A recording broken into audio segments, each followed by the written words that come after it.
Hello दोस्तों, स्वागत है सभी का हमारे यूट्यूब चैनल में।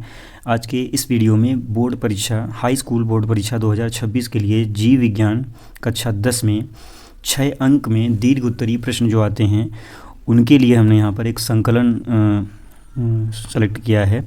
एक प्रश्नों का संकलन हमने छांट कर लिखा हुआ है जो आपकी बोर्ड परीक्षा 2026 के लिए अति महत्वपूर्ण प्रश्नों में से एक है।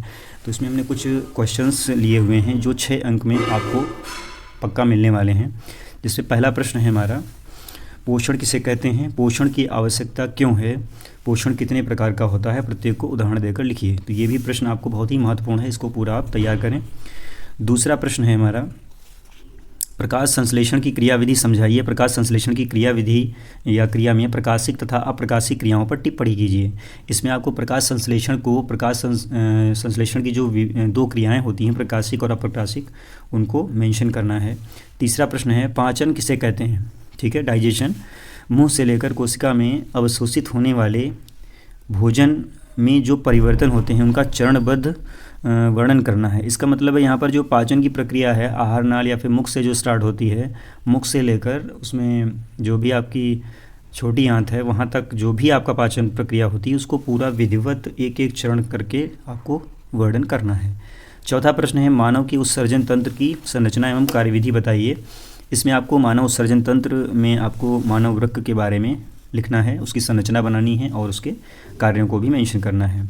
इसके बाद में पाँचवा प्रश्न है, पौधों में वाष्पोत्सर्जन कितने प्रकार का होता है, पर्णरंध्र के खुलने तथा बंद होने की क्रियाविधि समझाइए। इसमें आपको 2 प्रश्न दिए गए हैं। पौधों में वाष्पोत्सर्जन के बारे में आपको लिखना है और जो आपके पत्तियों में पर्णरंध्र पाए जाते हैं वो उनके खुलने और बंद होने की क्रियाविधि को आपको चित्र बनाकर समझाना है। छठा प्रश्न है, अंतःस्रावी ग्रंथियाँ किन्हें कहते हैं।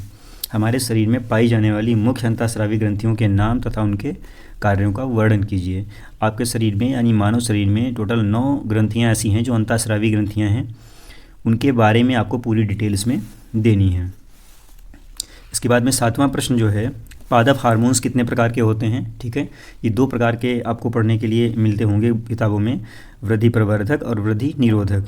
तो इनमें 5 हार्मोन को आपको विधिवत लिखना है, उनके बारे में आपको बताना है कि ये आपके पादप में इनका कार्य क्या क्या है। उसके बाद 8वां प्रश्न है, परागण की परिभाषा लिखिए। परागण की विभिन्न विधियों का वर्णन कीजिए। जो भी परागण की विधियां हैं उनके बारे में लिखना है और परागण की परिभाषा देनी है। इसके बाद में 9वां प्रश्न है, प्रजनन क्या है। प्रजनन की परिभाषा आपको देनी है यहाँ पर, और नर तथा मादा दोनों, यहाँ पर या लिखा हुआ है तो ऐसे प्रश्न में आपको नर या मादा जननतंत्र में से कोई एक ही बनाना है। बट यहाँ पर आप मेरा सलाह यह है कि आप दोनों ही तैयार कर लें, क्योंकि एग्ज़ाम में आपको दोनों में से कोई मिल सकता है या दोनों भी आपको मिल सकता है।